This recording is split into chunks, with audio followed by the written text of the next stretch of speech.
It's not our decision to be transgender. Freedom never hurts, but oppression does.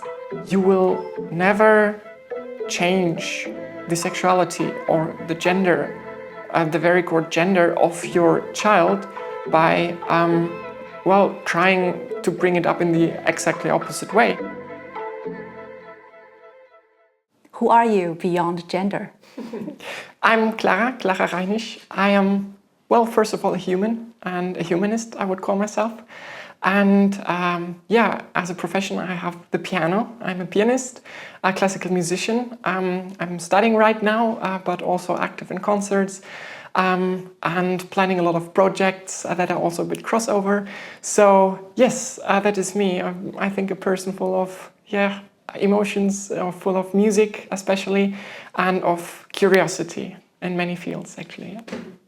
Where are you from? I'm from Germany, born in a rather small town quite in the middle of Germany, and grew up there also until I then went to study in Weimar, a lovely city, classical city, also connected to big names, Goethe, Bach, Schiller and so on, where I got a lot of inspiration.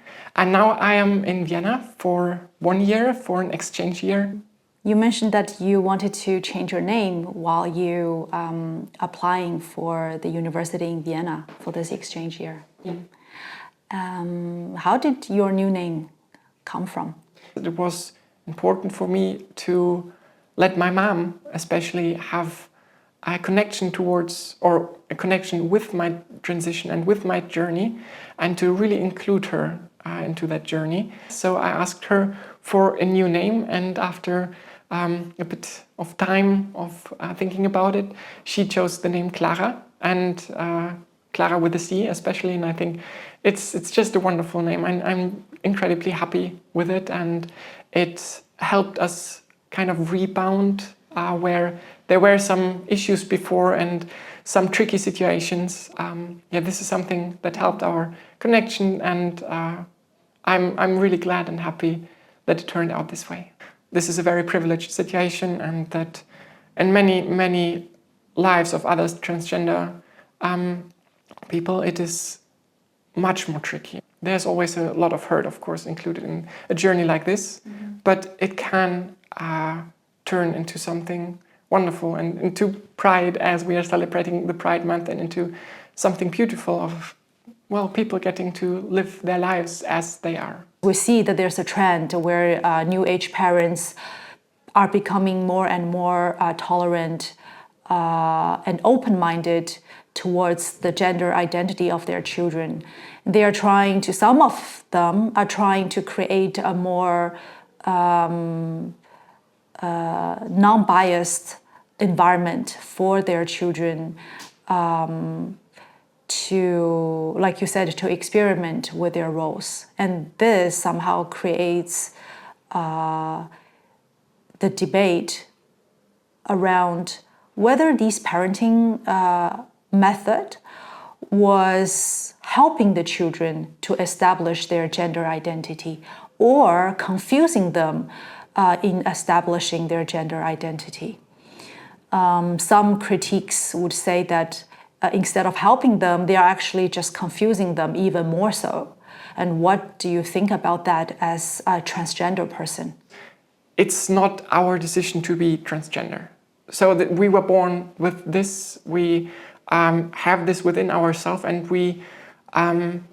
the process of a transition is to unfold some norms and some habits that you create over your socialization, and to actually see who you are really within yourself, who you are there, and not to decide I want to be this or that. So you will never change the sexuality or the gender, the very core gender of your child by trying to bring it up in the exactly opposite way. In reality, it's still the same child. Within itself, it's still the same gender. In the end, it's about creating safe spaces. And I think this is the important thing to do, to give your child then in the end the freedom to be itself. If we really think that being more open and tolerant in the upbringing of the child about their gender identity could confuse them with their gender identity, really, then that means that there shouldn't be any transgender person. Because if it's so easily manipulated, then everyone should just grow up as cisgender. Exactly. In terms not of gender identity, but also of sexual orientation. Yes.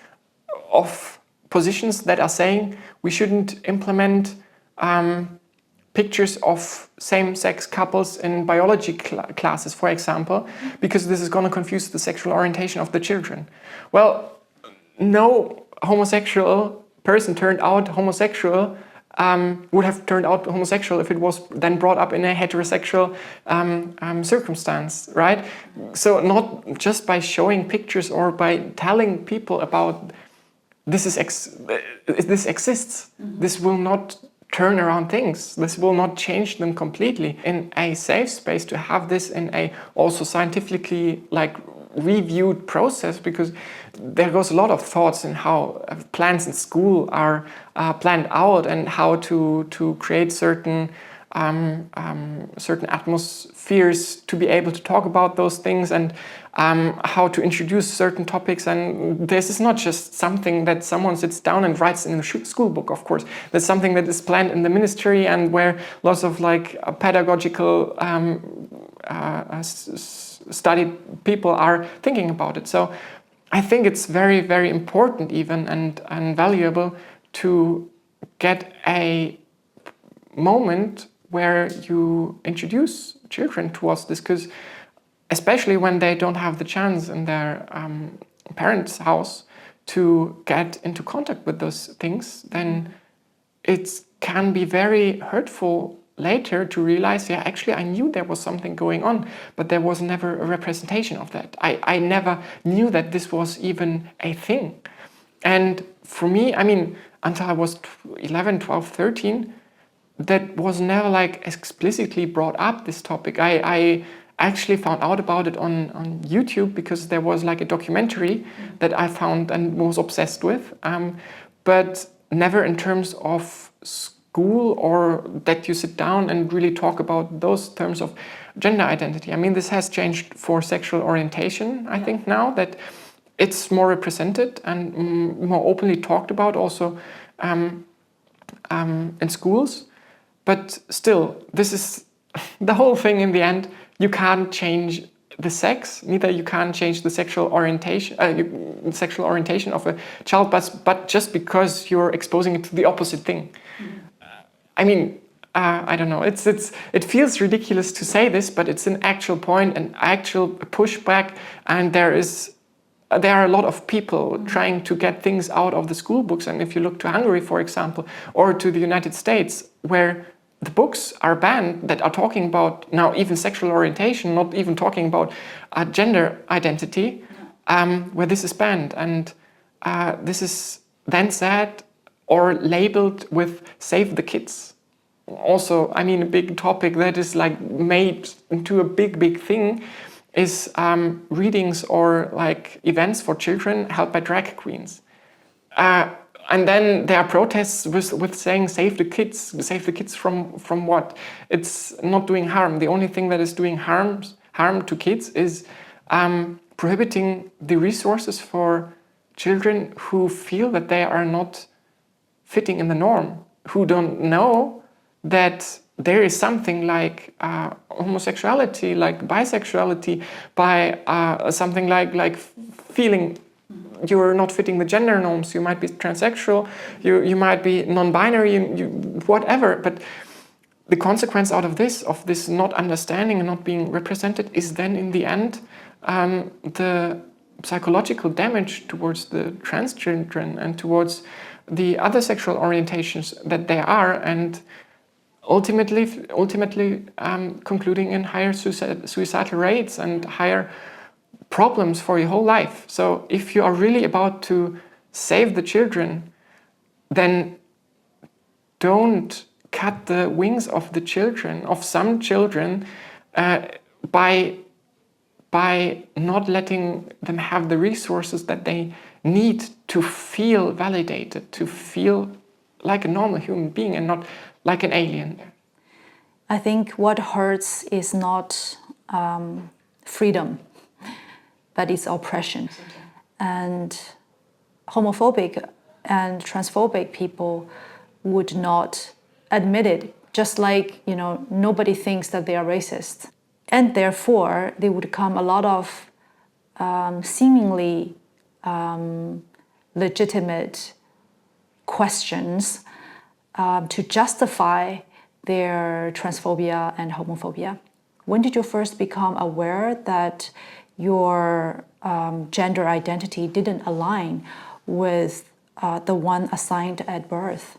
The earliest memory that I can not recall, but that I know about, because it's in a stage where you don't like visually remember things. I was also talking through this with a psychologist, of course, and then he said, well, actually in the age of 2 or 3 you don't remember things, and I don't remember it visually, but I remember that it happened because of the feeling that was the consequence out of this situation, and it was that I wanted to dress up as a princess when we had carnival in our hometown. And later also my brother could confirm that this actually happened. Well, I never had proof except of like the feeling that I got from this, that I was not allowed to do that, and therefore something was off. Something was there that I needed to hide or that I couldn't express freely. And there were many more occasions like this during my childhood where I was consciously lying about saying, yeah, I never want to be a girl or something like this. But at the same moment, I realized that this was a complete lie, and really the try to earn respect from the other boys and to play over the insecurity that I had within me. And yeah, therefore there was like a constant fear of being exposed in that way.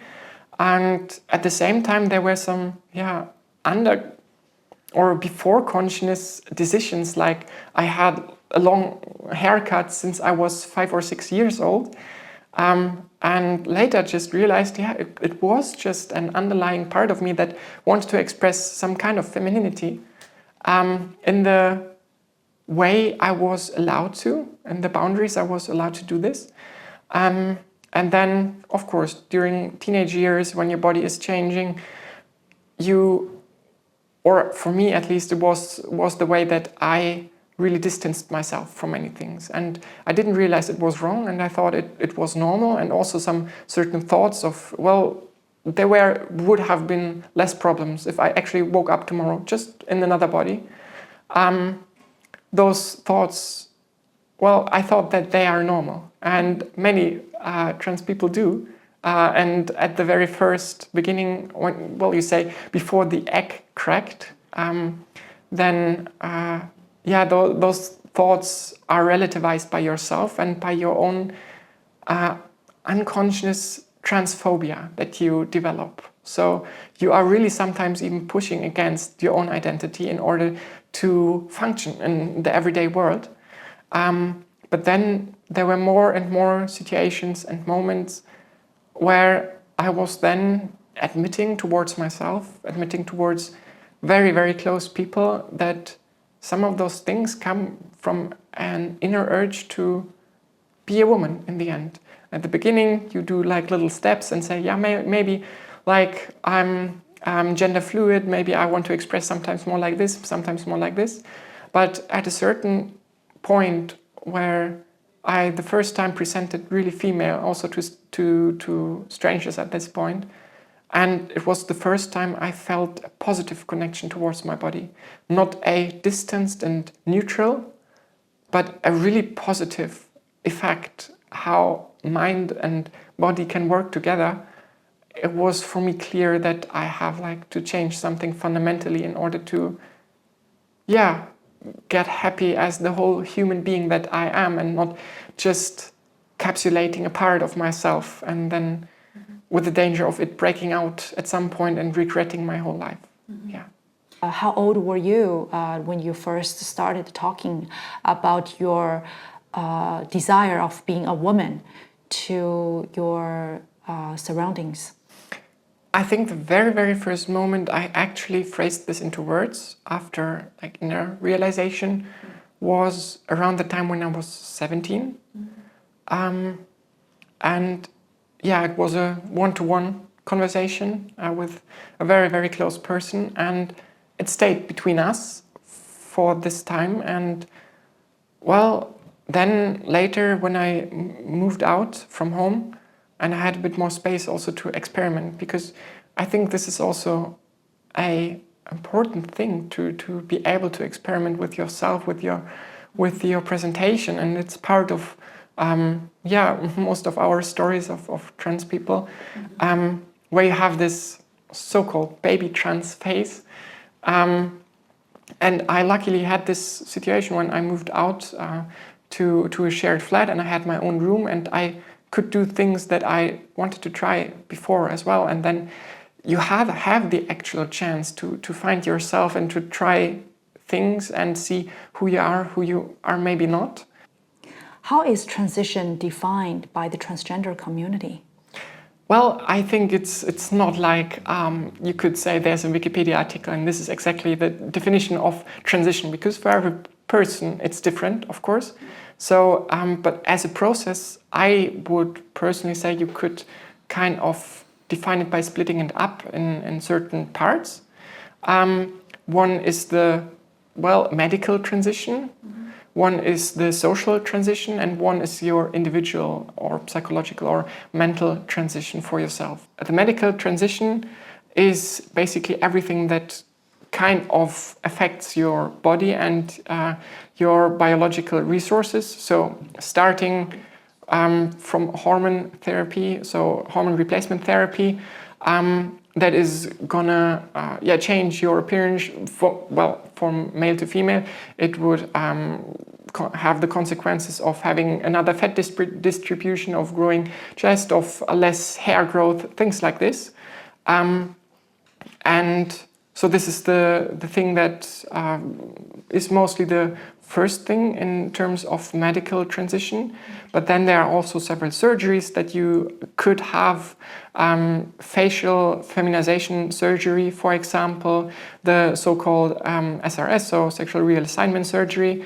Also things like, about the I forgot the name now. In German, it's Adamsapfel. So about the throat, that it's not appearing as male as it was. The Adamsapfel. Yeah, the Adamsapfel, exactly. To remove it. Yeah, exactly. So things like this are considered to be part of a medical transition.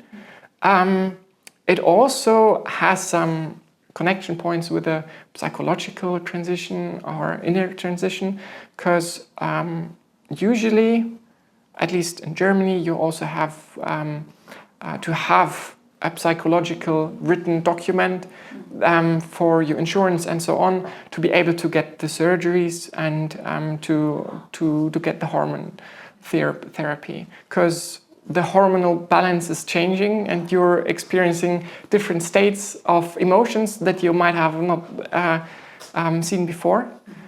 So just to deal with certain things, also to deal with the emotions of fear, what might happen. I mean, if you transition from male to female, you will realize that you are losing the male privilege. You are more vulnerable in many situations, and you will experience things that are normal for women nowadays that you never thought could be as extreme as a man before. So all of this also plays into the mental transition. Finally, I would say the social transition, that on the one hand would cover the legal transition, meaning changing your name, changing your passport, what is written inside there, but also I would say like your appearance, how you are presenting yourself in front of other people, how other people are talking towards you, also including pronouns, things like this. And yeah, in the end, all of those parts are of course very closely connected, but I would say this is the kind of outline for a transition, or the different parts of a transition that there is for transgender people, even though surely I might have forgotten about things, but for me this is like the three most important parts that I experience.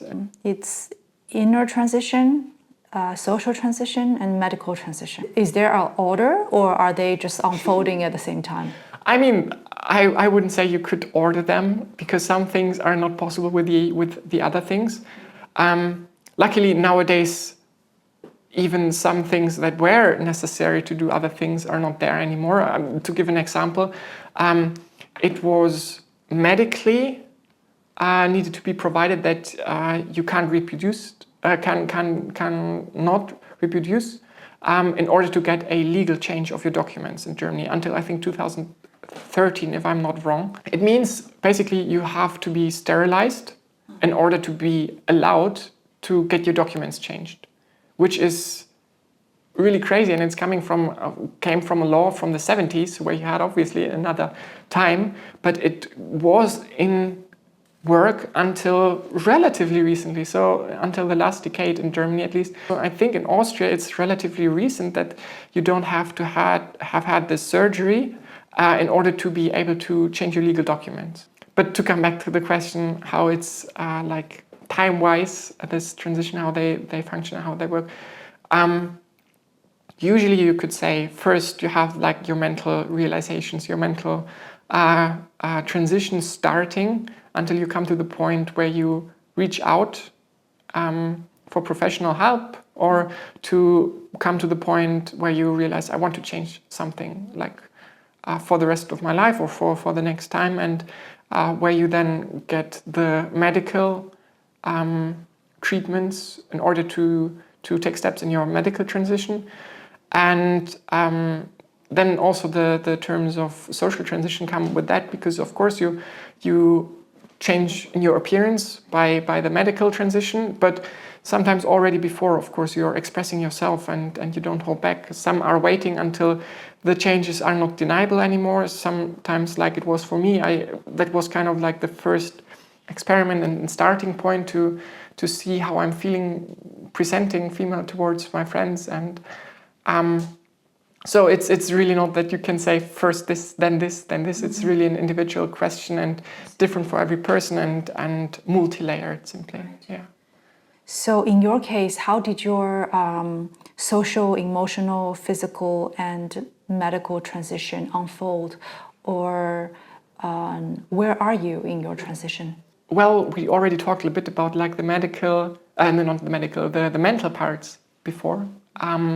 Like regarding childhood, regarding youth, and regarding the moment where I realized I want to change something, like for my life to the better. So I was really lucky in this regard to get an appointment within like 4 or 5 months. And yeah, from this moment on, I then had psychotherapy.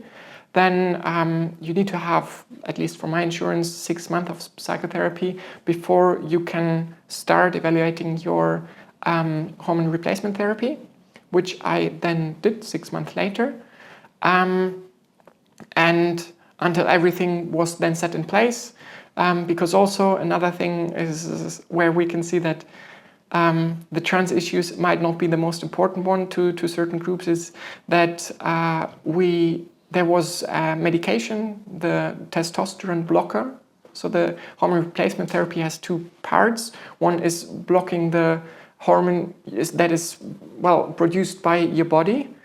In my case, testosterone, to block this testosterone, and then you supply estrogen. And this testosterone blocker, I mean, funnily enough, those medications are not produced for us transgender community, but they are produced for prostate cancer or for women in the menopause. So they are not really fit for our cases. So yeah, and that's why the dosage that we would need was just removed from the market entirely. So now the testosterone blocker is just available in a much higher doses, and well, then you have more problems with like getting them, for example, produced by the pharmacies themselves, and like all of those things that are just adding bureaucracy and problems towards this. Anyway, so this is then why I started 1.5 months ago with the hormone replacement therapy.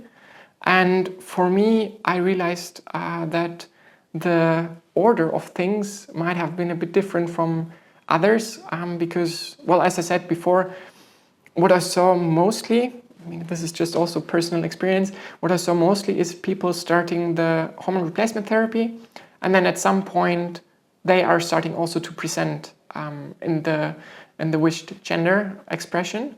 For me, also because of my general biological appearance, I have to say I was really lucky that I could do this and to be passing. So another trans term maybe, passing meaning to be seen, in my case, as woman and not as a trans woman. To go out and people not realizing I'm trans. So yeah, the difficulty with this term is also then another chapter, because it also is fed by your own transphobic thoughts. So do I want to be seen as woman or as trans woman? But then you have to realize, and also for me, well, even if you're seen as trans woman, you're still a woman. So there is and should be no difference between that.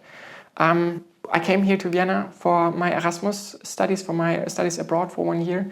And I used this change of places, coming from a small city in the east of Germany, where you have politically problematic circumstances, like especially the state I'm living in, the AfD, the right extremist party, is the leading party there, especially with the leader of this state party being Bernd Höcke, like being straight up a fascist. Like if you read his books, if you see his interviews, having like really neo-fascistic ideas, even like quoting NS terms for voting campaigns, election campaigns, and all of this. So you have the reality in Eastern Germany also that the Christopher Street Days, the Pride Parades are cancelled because there is a too big danger of from the far right of threatening lives and being actually dangerous,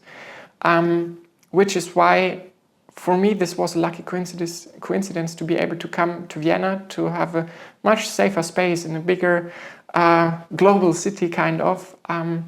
And I used this change of places then to introduce myself as Clara, also to new people, to see how it feels for me to not just having the old role in the everyday life and being able to be myself in safe spaces with friends, but to actually go out and especially to meet new people who don't know me from before. And this was very, very helpful and helped me a lot to settle in within myself and in my identity. Does it ever happen to a transgender that they regret later on that they actually transformed or transitioned? So there are stories and there are people who detransition. So they change around and they realize, okay, it's not the actual cause that makes, or the actual thing that makes me happy, but you have to put it into context, because again, as with many other things, those things are mostly instrumentalized.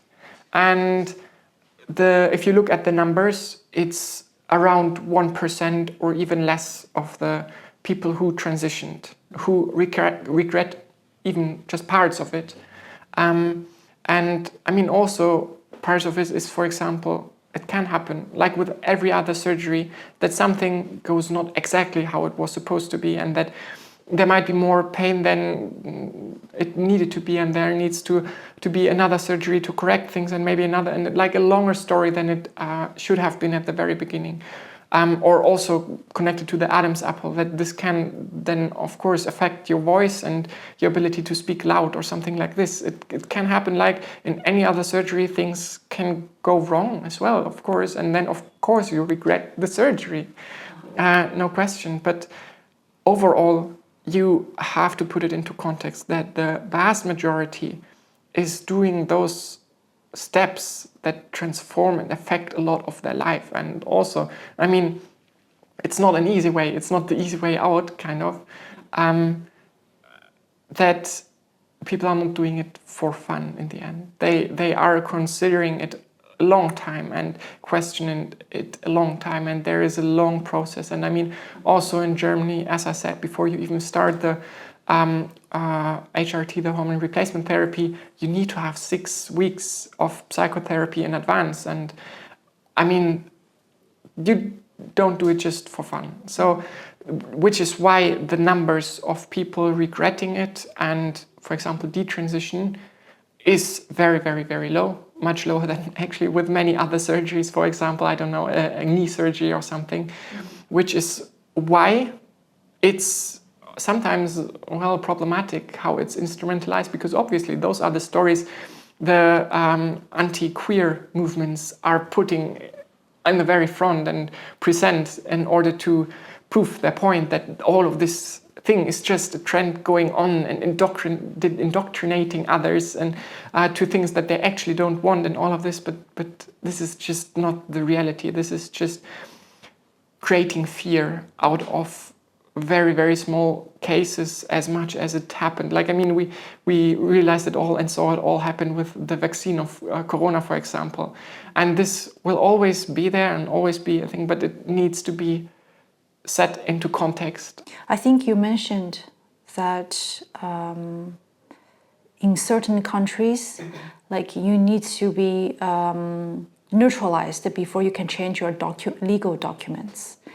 And that means that ultimately the neutralization will impact the reproduction of transgender people. And how is this medical matter being dealt and discussed within the transgender community? So, I mean, generally about the law and everything, it's terribly outdated. Like, you do this in certain countries, or you did this until recently in certain countries, even like in Central Europe, as I said before.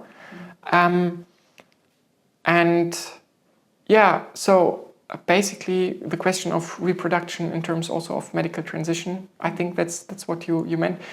Firstly, it of course it needs to be a bit separated from the thing before, because the forceful sterilization is something different than transitioning, for example. In transitioning, if you, for example, in my case, if you take hormone replacement therapy, there is a danger of like 20 to 30% that you lose your ability to reproduce. Once you get off the medication again and, for example, want to have a child then. When you, of course, have the surgery, you're going to remove the reproductive parts, so of course it's not possible anymore.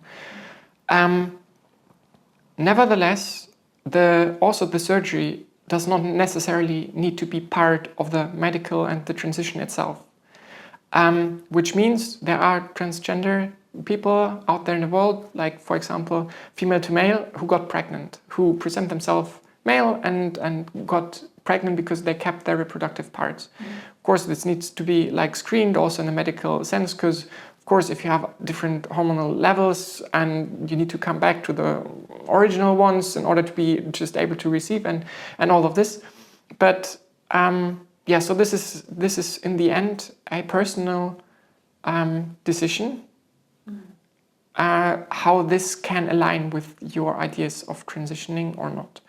And then it also comes to the point, of course, if you want to have the surgery where you lose your reproductive possibilities, you are not different, or you're not less of a woman, for example, because this is sometimes the talking point you hear. Yeah, but they don't have the possibility to reproduce, and the ability to be a mother defines a woman. But there are also natural, like female-born women who are not able to reproduce. So I don't think this is a valid point to define a woman by this. And also you have nowadays with medical opportunities things like cryoconservation, where even if you are doing the surgery, you still freeze what might be possible for getting a biological child. whether they are freezing eggs or freezing sperms. Exactly. I see.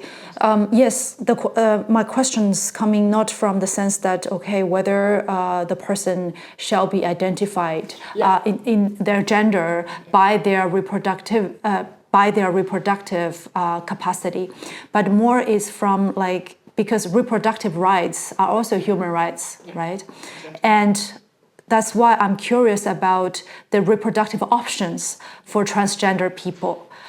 In case that they decide that they want to reproduce their offsprings after or at any point of their life, prior or during or after their transition. So what are the options out there for transgender women and for transgender men?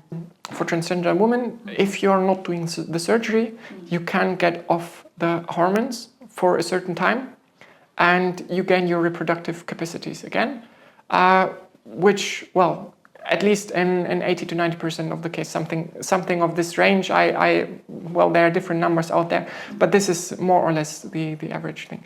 For me, this, since I was not entirely sure and secure about my wish if I want to have a biologically relative child or not.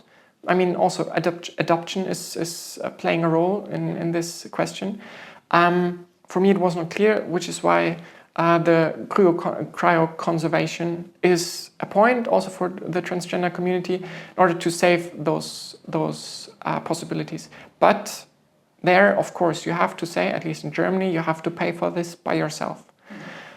This is, again, a point where, as the community, you should, of course, push towards this being covered by the insurance for the entire equality in terms of reproduction rights. It doesn't matter if for women or for transgender people or however. This, I think this needs to be another step, that this needs to be provided. For trans men, it's, well, kind of the same. You can get pregnant if you keep the uterus, and you can also do the cryoconservation. Ultimately, for the very future, there is research being done in transplantation. So what was recently in news I read was that they managed to successfully transplant a uterus from one sister to another, and she successfully had a child with this uterus. So there are big steps towards also transplantation, and then to the ability even for, to gain possibilities to get pregnant as a trans woman as well.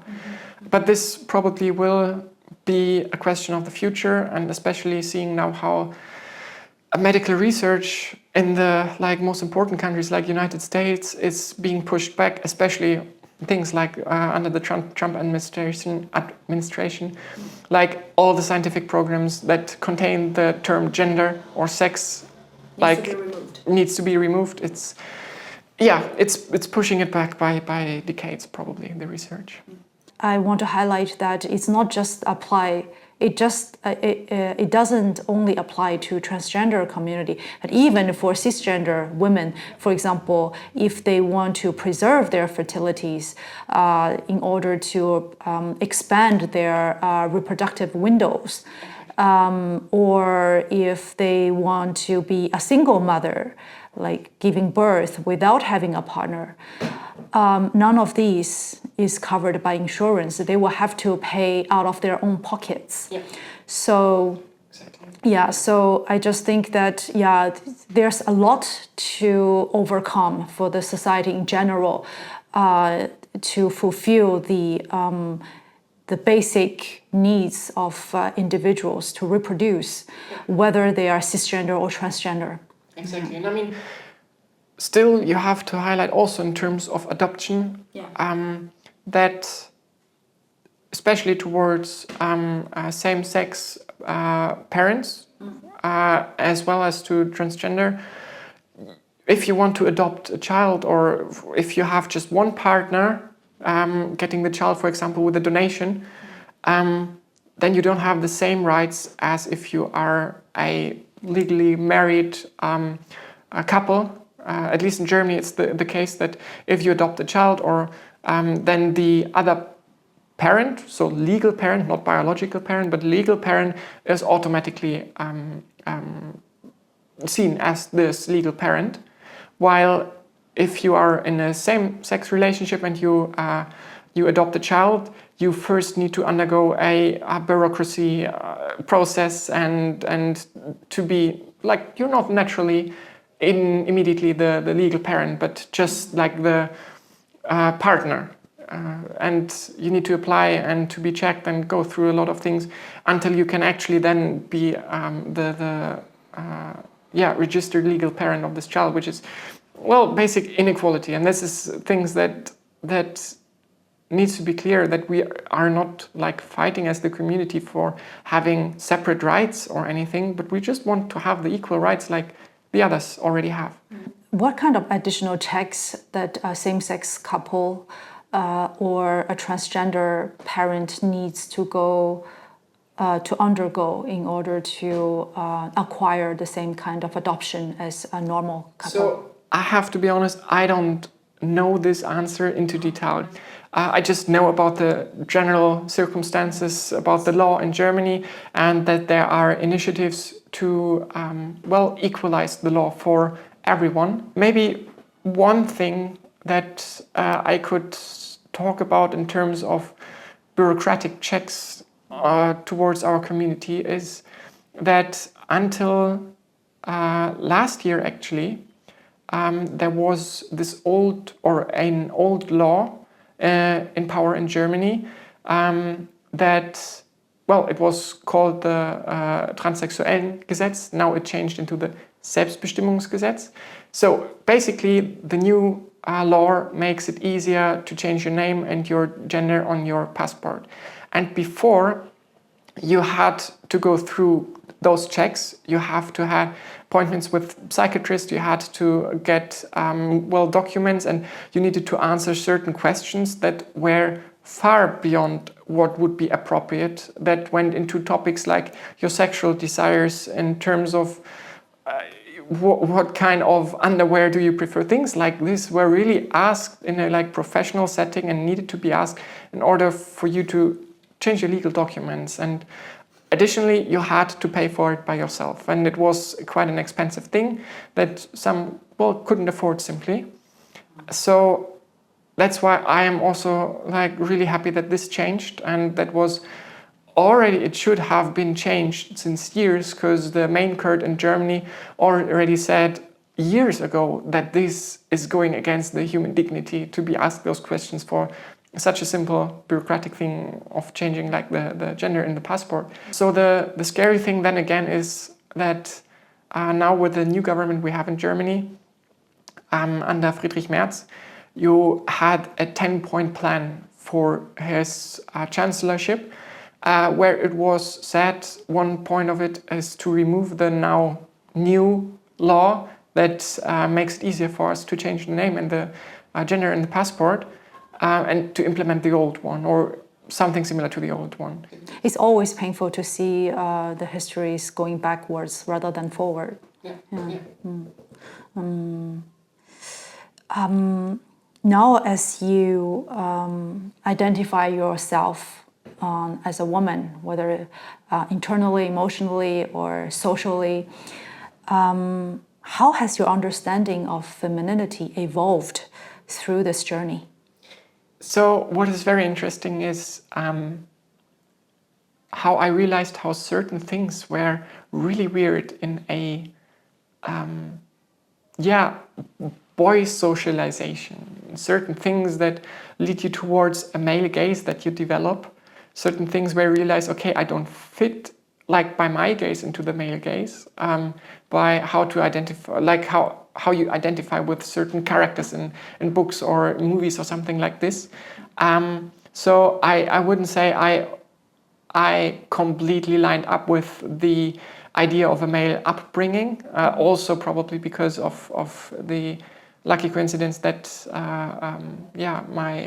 my closer environment in my family and with my friends was relatively liberal and open towards those topics. But still, you realize there is male privilege. Things have changed, like people are on the one hand firstly more friendly. They are rather helping you with putting a suitcase up in the train or in the plane or something like this, of course. But on the other hand, mansplaining is a much bigger thing now for me than it was before. Things like this, like on the very everyday life. So on the surface, on the one thing, you realize how there is still this imbalance between the gender roles and norms in our society. This I knew before, of course, but it's just different if you experience it by yourself. So this is the one part. The other part is, of course, since you never had really the chance to freely explore all the possible ways of expressing your femininity, it's also a journey where we were talking about the baby trans phase at the beginning. Most trans people are also going through this, that in the first moments where you experiment with makeup or with fashion or you order things, you are basically a victim of your upbringing and of your socialization and your idea of femininity, and you try over feminine things at the very beginning most of the time and things like this. So it is a part and a process and the journey to find yourself and find what suits you, and also in terms of a style and in terms just of thinking and of living it. How do you understand the pressure that women in general, regardless cisgender or transgender, but women in general experience? So you feel more judged than as a man. This is the main thing I would say at the very first impulse that comes to me. Nevertheless, if it's about like your style, about your appearance, about those things. Or your character, personality. Exactly. But also like in professional terms, you have kind of the question before it comes to the profession. First, the question when a woman is conducting, what is she wearing? Before you talk as a critic about what she's conducting and how she's conducting. So this is like the most famous example in like classical music. It changed more and more, of course, but like 5-10 years ago, this was really a thing. And this is something that really like made me think and also reflect on how you might have fallen into the same logic before. Because of course, if you're brought up as a boy, you don't experience this kind of discrimination, and it becomes natural that there is a power dynamic in society in how certain things are looked at, how certain perspectives are, and you don't reflect on those things simply. And this is something I realized. Yeah. What additional pressure that you experienced as a transgender woman? I mean, it's kind of the same, but even more extreme, I would say. Of course, you have the general pressure of your transition and all the inner transphobic thoughts and questions. Okay, I need to pass as a woman now. And I mean, all of those things that are holding yourself back, but also things that you are aware of, especially when you are in circumstances that can be even dangerous, like especially, for example, in East Germany or places where the right is on the rise, or like even worse, like now in the United States, or like really oppressive regimes. But it is getting harder to be in this role of a transgender woman, especially, but generally as a transgender person. I mean, also the fact that you are just in the discourse, you are always portrayed when it comes to a discussion, also like a false balance discussion, where the right part of this discussion is then calling you as harasser or like as introducer of female-only rooms or something like this. Like that was one of the main discussion when the change of the law of how you can change your name in Germany was passed. That it said, for example, what should we do with spaces like saunas just for women? Now every man, every harasser can just change the name and say, yeah, this is my passport, so let me in, I'm allowed here. this doesn't happen. This never has happened in other countries that have similar laws. I mean, a law is not just passed like this. They are doing research. They are doing a lot of questionnaires and all of this. And I read through the whole document because I had several of those discussions with those people who are just sure in their position, okay, when this law is passed, we are putting our women in danger. This is the same discourse that they use for the bathroom. Yes, exactly. Yeah. Exactly, the exact same discourse. And I mean, this is an additional insecurity that is just put on top of all the problems and all the issues you are facing, that now, even in those rooms, I mean, I know enough people, especially when you're in your transition and when you are insecure about certain things that you think make you like exposed as a trans woman, because you think other people are going to realize or going to care, that you just avoid public restrooms, for example. And yeah, I mean, all those restrictions are just on top. I'm a big fan for gender neutral bathroom. Only because, from my perspective, I think it's so unfair that women have to wait so much longer than men to get their turn. Yes. That's also something I realized, like whenever you go to opera, to theaters or whatever, you know how the queues are. And I mean, honestly, also the whole discussion with neutral restrooms. Have you ever been in a train, or in a plane, or yeah, well, what's the big issue? I mean, the whole discussion is very, very badly mispositioned. Just the fact, if you are thinking it to the very end, they say trans women should not use the women restroom, but the men restroom. Mm-hmm. So what do trans men? Do they use the woman restroom in the end? And then, I mean, at a certain point of transition, you can't differ from a trans man to a cis man, of course. And then, well, what happens if a cis man is walking into a woman restroom and says, well, I'm a trans man, what do you want? You know, it's just not an inherent logic that is there behind. It's just again, like an instrumentalization and a propaganda that in the end is targeting basic human rights and equality of all the groups. Yeah. What are your thoughts on how trans women are often portrayed or stereotyped today? Is there not only what transphobia is about, but also targeting them with this lens of objectification or even fetishism? What is your opinion on that? Yeah, so I mean, in general, with a lot of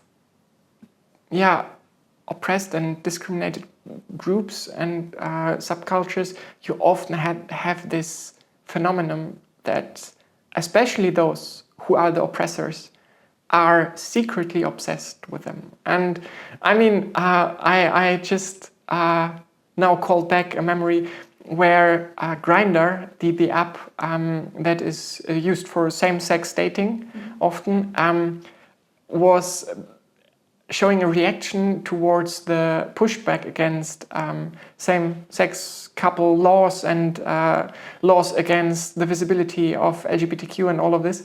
And as a reaction in the United States, I want to say, and as a reaction of this, they said, well, if they're actually gonna pass this law, if this goes through the court and through the parliament, they are gonna publicly announce all the Republican senators who are on their app.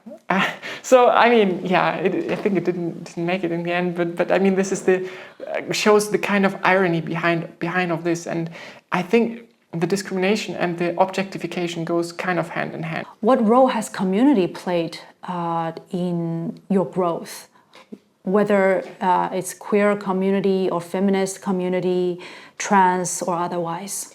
So generally, I was always already discussing, even though I was presenting male and I was playing my male role, I was always in discussions about social studies and so on. I was saying things like, for example, that the society has maybe failed in terms of like the empowerment of women to make it as equal for male as for the male part of the society to be as flexible as well. So what I mean is that in terms of how the feminism gained election rights at the very beginning, and then gained respect and gained visibility, and gains being taken serious, and having women in leading positions, and all of this like came after time and time. But what was the price? And we were talking a bit before about it, was to have an orientation in the male gaze, to prove yourself as worthy after the terms that were made up by the male gaze. I think it's important to also then deep dive into the feminine history, the feminist history, because what we experience is this now so-called trans-excluding radical feminists, so TERFs. And they come, as I said before, from a reality where they grew up, where they needed to prove that they earn respect from men and from the manly society, and in order to do that they were presenting relatively male also, and therefore you, at this point of time, you needed to give up, of course, a part of your femininity and things that you might wanted to express, but because of structural circumstances you couldn't. Then there is the danger, if you're not there from the very beginning and open to talk about those things in a personal circumstance, that there is definitely a rabbit hole where it goes down to starting from, well, I'm fearing you don't get like a professorship, until posts like J.K. Rowling is posting, and to a complete pushback towards the transgender community and saying that transgender females are not females, for example. I have heard about this concept of pinkwashing, which is increasingly used to criticize corporations and institutions that embrace LGBTQ+ aesthetics, particularly during the Pride Month, without addressing deeper issues like the political ones or scientific ones, medical ones, social ones, like structural discrimination, homelessness among queer groups, suicidal rates, or violence against trans people. What does true allyship look like to you? So, yes, about this pinkwashing. I mean, it was now, even in this very, very Pride Month of now, was very interesting to see, especially in the United States, how now many of the companies rolled back their DEI policies, so diversity and inclusive policies, because of the new administration and because of the shift also that you could feel in society. And obviously then the Pride Month was not as portrayed as it was before, and there were voices already before that said, well, even though you are complaining now that all of them are like pinkwashing, be happy, at least they are there now, because as soon as the government is changing and things are changing, they will not hesitate to roll back. So you will think of this time as a bit better time than in the future. And I mean, now it turned out to be true, which also then obviously showed that it was never about the actual values, but it was just about the financial issue, that you could benefit basically from aligning with certain groups. And I mean also it's in other cases, like the greenwashing is a big thing as well. And yes, I think it's of course in a certain way damaging, because if you're saying the one thing and doing the other thing, there is not going to be a real structural change, even though people think, especially people outside of this bubble and outside of our community, think, well, but you're everywhere, you're represented everywhere in every logo, like even BMW is putting their logo into a rainbow flag, and like, yeah, so, but it didn't change like in the very structural issues. But if the portraying suggests so, of course it's an issue, because then the willingness to change something and to further address those issues is smaller, obviously. But at the same time, we should be happy every time when someone is still like showing solidarity and standing up, and even there are like companies that are representative and actually change things and actually implement things and are not changing their DEI policies and all of this. So yeah, you have to be reflective about all of those topics, and have to ask behind the facade, of course, absolutely. And of course, raising awareness, making more, let's say, visibility and more room for LGBTQ communities are an important part. But what is more important is that to know that it doesn't stop there. Yeah. You need to continue asking deeper and better questions. Exactly. About how they want to be in a common environment as we do. True allyship in the end looks like, on the one hand, to stand up together with everyone who is oppressed by power, who is discriminated, and to basically stand up for human rights. But as well, it means to let the people speak and to not trying to take their positions and put them in your own interest. Mm-hmm.